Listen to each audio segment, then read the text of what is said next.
안녕하십니까. BTV 주간 종합 뉴스입니다. 네, 이번 주 저희는 어린이 보호구역 스쿨존 운영 실태를 집중적으로 들여다봤습니다. 이 초등학교와 특수학교, 어린이집 등 서울의 어린이 보호구역은 1,700여 곳입니다. 네, 그런데 이곳의 불법 주정차에 대한 스마트 신고와 현장 단속이 허술한 내막부터 첫 소식으로 준비했습니다. 네, 먼저 저희가 어린이 보호구역을 집중 취재한 배경은 이 보호구역 내 불법 주정차를 단속하지 않는다는 지역 주민의 한 민원에서부터 시작됐습니다. 네, 문제가 된 종로구 사례를 현장 취재했습니다. 특수학교인 국민맹학교와 농학교 통학로 일대입니다. 정문에서 반경 300m까지 장애인과 어린이 보호구역입니다. 그런데 지난 9월 오전 8시부터 등교가 한창인 9시 직전까지 승용차 한 대가 상시 불법 주차됐습니다. 이를 목격한 주민이 서울 스마트 불편 신고 앱으로 어린이 보호구역 내 불법 주차를 신고했습니다. 그런데 답변은 어린이 보호구역 조건에 충족되지 않는다였습니다. 특수학교가 초등학교 정문이 아니라는 해석입니다. 저희가 앱으로 신고를 하게 돼 있는데 앱에 아까 말한 어린이 안전 보호구역이라고 돼 있는 전체 범위가 아니라 초등학교 앞이라고 거기에 국한시킴으로써 오히려 맹학교 학생들은 역차별을 받고 있다. 그러니까 앱을 수정해달라. 앱이 잘못됐다.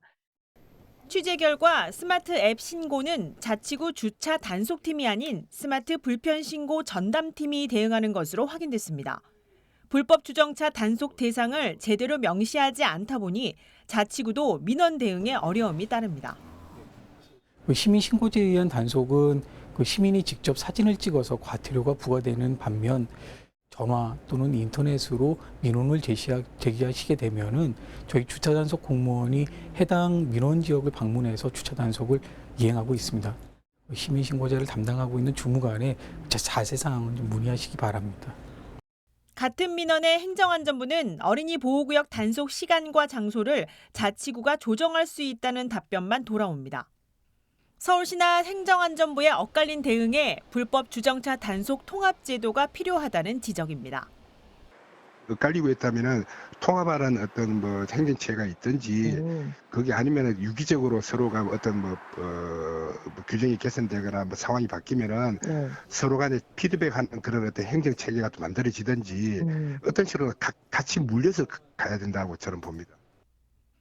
결국 문제점을 발견한 주민이 서울시 스마트 불편신고 기술개발 측에 불법 주정차 구역 수정을 요청했습니다. BTV 뉴스 강혜진입니다. 네, 이 내용은 국립맹학교와 농학교 인근에 거주하는 한 주민이 직접 저희에게 제보한 내용입니다. 지난달 불법 주정차가 지속되는데도 단속이 제대로 되지 않았다는 건데요. 당시 상황을 더 자세히 알아보고자 제보한 주민을 화상으로 만나봤습니다. 안녕하십니까? 네, 안녕하세요. 네, 반갑습니다. 먼저 이 국립맹학교와 농학교 주변에 불법 주정차 실태를 직접 제보를 해주셨는데 이 관련 민원을 제기한 배경부터 좀 자세히 여쭤보도록 하겠습니다. 제가 이제 9월 말쯤이었는데요.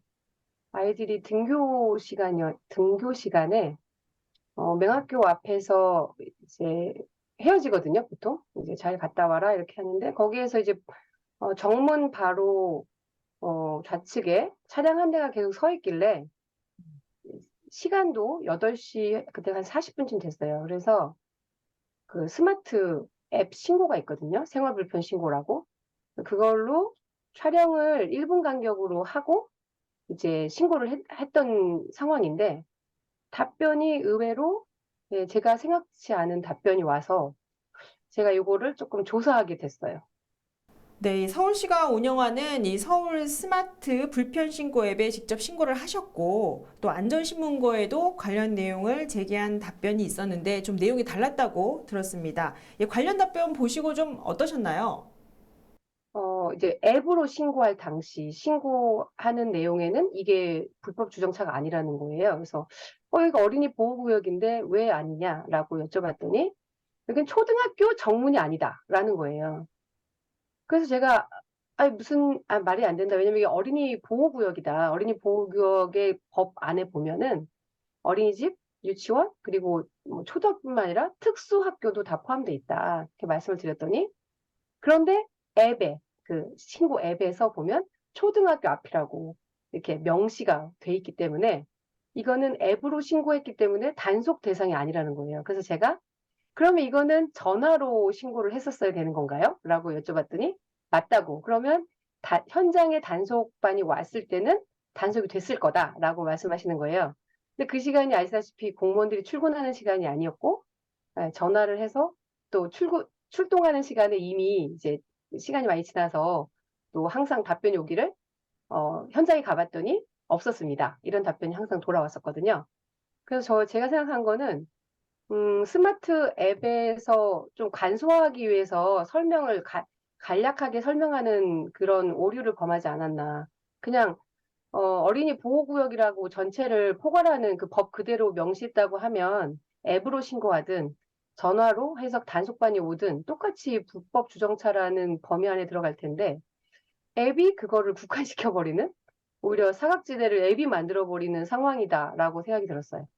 네, 제보하신 현장을 저희가 직접 취재를 해봤습니다. 가서 보니까 이 어린이 보호구역 불법 주정차 단속을 강화해야 한다는 의견도 좀 있는데 오히려 주차장이 부족하다며 단속을 완화해달라는 의견도 있어서 좀 의견이 분분했습니다. 이 주민이자 또 자녀의 등교를 신경 쓰시는 학부모 입장에서는 이 단속 강화냐 아니면 어린이 보호구역의 단속을 완화해야 하냐 어떻게 생각하시는지도 여쭤보고 싶습니다. 종로구의 특성일 수도 있긴 한데요. 좀 멀리서 아이를 등하교 시키는 분들도 계시고, 그리고 학교 앞에까지 차량으로 데려다 주는 학부모들이 간혹 계세요. 뭐, 없을 수는 없는 것 같은데, 그 시간대가 사실 아이들이 가장 많이 등하교하는 시간 정도는 철저하게 좀 지켜줬으면 좋겠다라는 생각은 변치 않습니다. 네, 어린이 보호구역 불법 주정차 문제를 제보한 종로 지역 주민과 이야기 나눠봤습니다. 네, 오늘 말씀 고맙습니다. 네, 고맙습니다. 네, 어린이 보호구역 내 주차 갈등은 어제 오늘 일이 아닙니다. 지난 2021년 보호구역 내 모든 주정차가 금지됐지만 서울에서만 매년 10만 건이 넘는 불법 주차 단속이 이루어지고 있습니다. 주차장 부족을 이야기하는 주민들과 또 아이들의 안전을 걱정하는 학부모들 사이에서 이 지자체들도 뚜렷한 해법을 찾지 못하고 있는 실정입니다. 양진호 기자가 취재했습니다. 차도를 훌쩍 침범한 주차 차량들.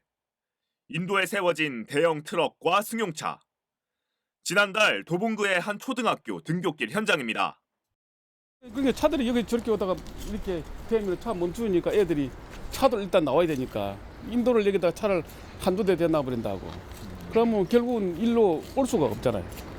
정상 차도로 이렇게 나와야지. 한 달 뒤 직접 찾은 현장은 불법 주정차 차량 없이 말끔한 모습으로 변했습니다. 도봉구와 학교 인근 병원이 등굣길 주정차 문제를 협의했고 병원 측이 직원 출근 시간을 앞당겨 혼잡함을 줄이기로 한 겁니다. 그래서 병원에 찾아뵀을 때는 이 문제에 대해서 좀 알려드리고 어떻게 우리가 함께 해결할 수 있을까 이거 같이 고민해 보자고 말씀을 드렸었습니다. 근데 그 후에 감사하게도 병원에서 아침에 출근 시간을 좀 땡겨서 아이들 등하교 시간하고 겹치지 않게 8시에 나와서 그 주변 병원 주변 차량을 교통 지도 다 하시고 계시다는 얘기를 들었어요. 하지만 이 같은 해결 사례는 극히 일부에 불과합니다. 다른 지역의 초등학교 등굣길. 보행로를 점령한 차량 때문에 아이들은 도로에서 이동하는 차들과 뒤섞일 수밖에 없습니다. 그 차 있는 사람한테는 불편할 수도 있을 것 같긴 한데 일단 저는 아직 아이를 가진 엄마 입장으로서는 주차가 안 된다는 게 맞다라고 생각을 하거든요. 아이가 저학년이다 보니까 데리고 다니는데 큰애들은 아무래도 혼자 다니는데 좀 많이 위험해 보이긴 하더라고요. 또 다른 골목. 주차된 차량들이 아이들이 통학로로 써야 할 인도를 빼곡히 채웠지만 학부모들은 어쩔 수 없다는 반응입니다. 수차례 민원을 제기해도 해결할 수 없다는 답변만 돌아온다는 겁니다.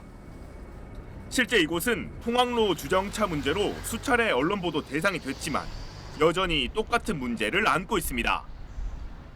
저 말고 다른 엄마들도 다 위험하다고 생각을 하긴 하는데 뭐 민원을 넣어도 달라지는 게 없다고 하더라고요. 매년 모든 지자체가 집중 단속 기간을 두고 보호구역 내 불법 주차 단속에 나서고 있지만 미봉책에 불과합니다. 서울 어린이 보호구역 내 주차 단속 건수는 매년 14만 건을 넘어갑니다. 불법 주정차 같은 경우에는 단속이 되어도 이제 차량 조회를 통해서 통상 2주 이내에 이제 과태료가 부과되는 시스템으로 되어 있어서 현장에서 즉시 이동 조치되지 못한다는 문제점들이 있습니다. 때문에 이런 문제점을 조금 보완하기 위해서는 조금 빠르게 그런 과태료 부과하는 시간을 단축시키거나 또 현장에서 바로 이동 조치돼야 되는 부분이 개선이 되어야 된다고 생각하고 있습니다. 아이들의 안전을 걱정하는 학부모들과 주차 공간 부족을 호소하는 주민들. 각 지자체들은 그 사이에서 이러지도 저러지도 못한 채 정기적인 집중 단속만 진행 중입니다. BTV 뉴스 양진호입니다. 네, 이번에는 대로변이 아닌 골목의 어린이 보호구역 사례를 짚어보겠습니다. 이 차량과 보행자가 뒤엉키는 골목도로에서 아이들의 안전을 최대한 확보하는 곳이 있는데요. 서주환 기자가 현장에 다녀왔습니다. 노원구 월계동에 있는 선곡초등학교입니다. 이 학교 옆으로는 약 130m 구간에 아이들 통학로가 있습니다. 자동차와 오토바이 등 차량이 지나다닐 수 있는 일방통행 도로입니다. 하지만 길이 좁아 인도가 없습니다. 등하교 시간만 되면 아이들과 차량이 뒤엉킵니다. 택배차라던가 오토바이라던가 또 요즘에는 자전거나 또 킥보드가 굉장히 많기 때문에 아이들 보폭도 짧고 들어오는 차도 여기저기서 역주행으로도 들어오는 것들이 많아서 사실 아이들 안전사고도 빈번하게 일어나고 있는 상황이에요. 구청과 학부모들은 오랜 시간 머리를 맞댔습니다. 그 결과 몇 가지 안전 대책들이 나왔습니다. 차량의 속도는 시속 20km로 제한했습니다. 서울시의 예산을 확보해 한 대에 2,500만 원 하는 교통안전 시설물을 설치했습니다. 골목이 굽어져 있어 운전자가 진입하기 전 사각지대의 보행자 움직임을 실시간 화면으로 확인할 수가 있습니다. 어린이 보호구역뿐만 아니라 안전에도 밤에 특히 밤에 학생들 많이 다니니까 여자 학생들 그런 안전에 대해서 괜찮은 것 같기도 하고. 차량 통행은 하루 4시간 제한합니다. 등교하는 오전 8시부터 9시까지, 하교하는 오후 12시부터 3시까지 자동차와 오토바이 등은 지나갈 수 없습니다. 아침에는 녹색 어머니들이 지도를 하고 낮에는 구청에서 기간제로 채용된 교통안전 지도사들이 통제합니다. 지도사들 역시 학부모들입니다. 하교할 때 아이들이 저희들 얼굴을 대부분 알거든요. 그러면 인사도 하고 저희도 반갑게 오늘 재밌었어? 얘기도 하고 그래서 저희 아이들도 지금 하교를 할 거잖아요. 그러면 애들 상태도 보고 그래서 즐겁게 하고 있어요. 차들이 천천히 다녀야 하고 아이들이 있다는 걸 항상 확인할 수 있고 등하교 시간에는 아예 다닐 수 없다는 것. 작은 장치들이지만 최소한의 노력들로 많은 것들이 긍정적으로 바뀌고 있습니다. 안 보이기 때문에 차들이 그냥 지나가는 경우도 있어요. 그래서 바리케이트를 치고 사람이 서 있으니까 이제 몰라도 와서 물어보고 못 지나간다는 걸 확인하고 다시 이렇게 돌아가는 차들이 있거든요. 그래서 이게 효과가 있다고 생각을 합니다. 아이들이 좀 더 뛰어다니거나 걸어 다니는데 지장이 없어서 그게 더 안전한 것 같아요. 골목길 통학로는 어쩔 수 없다는 인식에서 더 안전해야 한다는 생각으로 바뀔 수 있다는 사실. 노원구 성곡초등학교의 어린이 보호구역, 특히 하루 4시간 선택적 통행 제한은 아직 아이들의 안전이 담보되지 않은 다른 지역에도 좋은 사례가 되고 있습니다. BTV 뉴스 서주원입니다.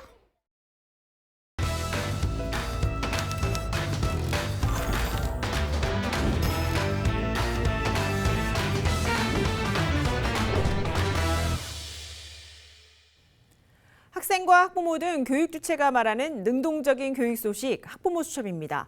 지난 시간 현직 교사들이 말하는 교권 회복을 알아봤습니다. 그 두 번째 시간으로 이번에는 학생과 학부모가 생각하는 선생님에 대한 의견을 들어봤습니다. 배수경 학부모가 전합니다. 지난 시간 진정한 교권 회복을 주제로 교육 현장의 이야기를 들었습니다. 그 두 번째 시간으로 교육 현장 속 교사의 학습 지도에 대한 학생과 학부모의 이야기를 들어보도록 하겠습니다. 학부모는 학교 교육 현장과 교사를 어떻게 바라보고 있을까요? 학부모 입장에서 현재 학교 교육 어떻게 생각하시나요? 코로나라는 혼돈의 시대를 거쳐 정상 궤도로 올라서기 위한 그런 준비 단계인 것 같습니다. 그래서 학부모들과 선생님 모두 힘을 합해 학생들을 도와줄 준비를 해야 될 것 같습니다. 학부모가 생각하는 선생님과 학생의 관계는 어땠으면 좋을까요? 학생들이 힘들고 지칠 때 마음을 의지할 수 있는 그런 관계, 선생님들은 아이들이 지도가 필요할 때 한 걸음 멈칫하지 않고 언제고 지도할 수 있는 그런 편안한 관계가 됐으면 좋겠습니다. 부모로서 학교 현장이 앞으로 어떻게 변화되길 바라시나요? 최고의 대학을 가기 위한 그런 목적만이 있는 곳이 아닌 친구도 만들 수 있고 선생님과 마음을 나눌 수 있는 그런 학교였으면 좋겠습니다. 그러나 교사를 조금 어렵게 생각하는 학부모도 있었는데요. 굉장히 어려운 존재인 것 같습니다. 맞습니다. 네, 자유롭게 대할 수도 없고 너무 어렵게 대할 수도 없는 어느 정도 거리를 두어야 되는 존재인 듯합니다. 그러면 이번엔 교육의 핵심 주체인 학생의 의견을 들어보겠습니다. 학생이 생각하는 현재 선생님의 모습은 어떤가요? 네, 지금 현재 대다수의 학생들은 선생님을 존경하고 잘 따르지만 몇몇 학생들에게는 선생님이 무시와 장난의 대상으로 보여지는 것 같습니다. 선생님들의 학습 지도나 학습 운영 방식 등 바뀌었으면 좋겠다는 부분이 있을까요? 먼저 학생 지도 방식은 학생이 잘못했을 때 선생님이 바로 지적할 수 있는 분위기가 되어야 된다고 생각하고, 학습 운영 방식은 선생님이 그냥 설명하는 방식이 아닌 학생이 직접 참여하고 체험할 수 있는 활동을 해야 될 것 같습니다. 그렇다면 학생은 어떤 학교 생활을 바라고 있을까요? 앞으로 학생이 바라는 학교 생활은 어떤 모습인가요? 학생들이 선생님과 친하지만 교권이 회복돼 선생님이 학생의 잘못을 지적하고 학생도 발전하여 서로 윈윈하는 관계가 되었으면 좋겠습니다. 교육은 배우는 학생을 위해 교사의 가르침과 학부모의 지원으로 이루어집니다. 교사, 학생, 학부모가 서로를 배려하고 존중하는 학교 현장의 변화가 필요하지 않을까요? 학부모 수첩 배수경입니다.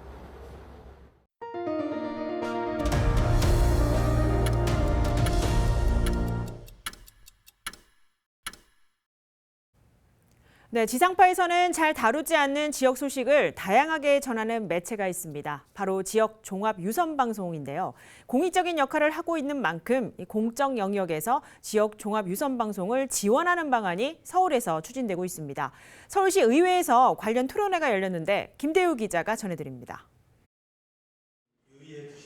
지난 8월 서울시의회에선 지역 종합 유선 방송이 발전할 수 있도록 지원하기 위한 조례안이 발의됐습니다. 공익적인 역할을 하고 있는 만큼 공적 지원을 하자는 취지입니다. 박상혁 서울시 의원이 대표로 만들었습니다. 공익성과 지역성을 추구하는 데 있어서 제도적인 그런 어떤 지원이나 정책적인 지원은 필요하다는 취지의 조례거든요. 행정적인 지원 절차가 안정적인 지원 절차가 마련될 시 좀 더 장기적인 플랜으로 좀 더 지역사회의 목소리, 현안을 잘 전달할 수 있을 거라고 생각합니다. 이 조례안이 시행되려면 서울시의회 동의를 얻어야 합니다. 시의회는 지원하는 게 맞는지 더 자세히 들여다보고 싶어 토론회를 열었습니다. 지역성과 다양성은 지방자치의 핵심이 되는 사안으로 서울시와 각 자치구의 특색에 맞는 정책 수요를 파악하기 위해서는 지역 종합유선 방송의 역할이 매우 크다고 할 수 있습니다.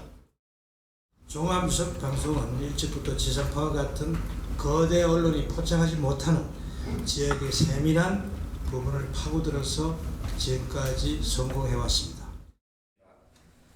토론회에서 시의원들은 이 조례가 필요하다는 데 동의했습니다. 지역 밀착형 보도 등을 통해 다양한 정보를 제공하는 지역 종합유선 방송사의 공익적 역할 수행에도 불구하고 서울 지역 종합유선 방송 사업의 특성상 관계 법령의 사각지대에 놓여 행정적, 재정적 지원을 받지 못해 보완해야 할 부분도 있다고 봤습니다.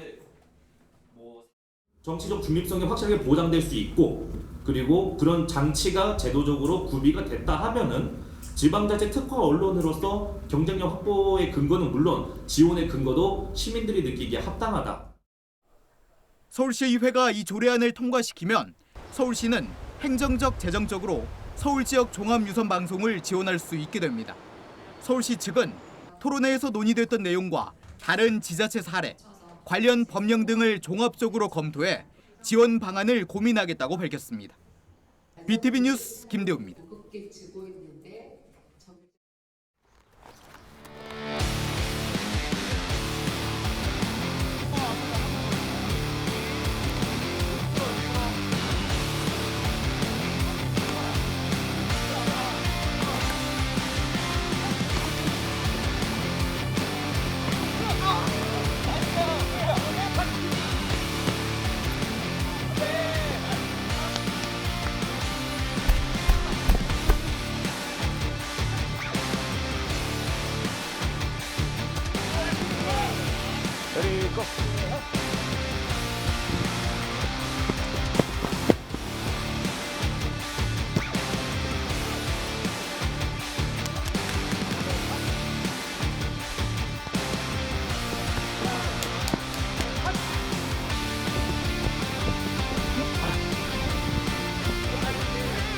군 입대하기 전에도 이제 매주 나와서 참석했던 거니까 휴가 나와서도 주말에 이제 큰 약속 없으면 항상 나와서 운동하고 있습니다. 매 휴가 때마다 나옵니다. 굉장히 남자다운 스포츠라고 할 수 있겠죠. 이제 다른 사람들과 부딪히고 경쟁하고 서로 마주보고 달려가고 그런 거에서도 이제 희열과 긴장감 그런 거를 느끼고 가장 흥미를 느끼는 부분이 뭐냐면 아무래도 다른 스포츠도 마찬가지겠지만 미식축구는 조금 더 팀과의 호흡이 많이 필요한 게임이에요. 한 플레이를 위해서 선수들이 11명이서 50번, 100번, 막 1000번씩 맞추는 경우도 있고 점점 그런 식으로 작전을 맞춰가다가 작전 한 번이 확실하게 성공을 하면은 그때 엄청 짜릿하거든요. 그런 재미가 되게 저는 크게 느껴지는 것 같아요. 공원이나 이렇게 공공으로 쓰는데 이제 돌아다니면서 유목민주처럼 이제 훈련을 했었는데요. 지금은 아무래도 비인기 종목 스포츠다 보니까 구장 빌리는 것도 좀 어려움도 있고 워낙에 축구나 이런 거 활성화가 잘 되는 스포츠들이 예약이나 이런 게 많이 돼 있어서 부득이하게 오늘 여기 처음 왔는데 그래도 이렇게 할 수 있는 공간이 있다는 거에 되게 만족하고 있고 그리고 앞으로도 좀 더 이런 스포츠 문화가 발전이 돼야지 저희가 좀 더 생활 스포츠가 발전하면서 우리 성인들 그리고 앞으로 이런 성장할 수 있는 청소년들한테도 좋은 문화 활동이 될 수 있을 거라고 생각합니다.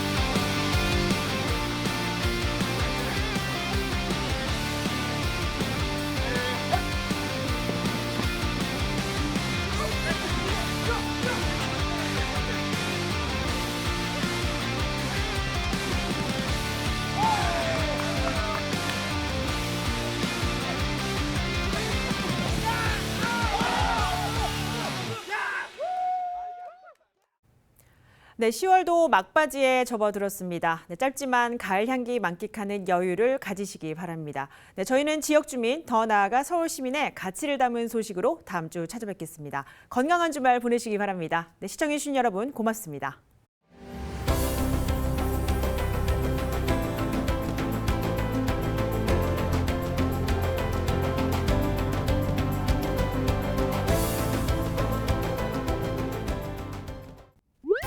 BTV 뉴스를 더 많이 보고 싶으시다면 여기 구독 버튼을 눌러주세요. 추천 영상도 누르면 바로 재생됩니다.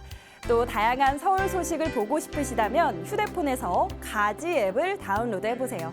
저희 BTV 뉴스를 시청해주셔서 감사합니다.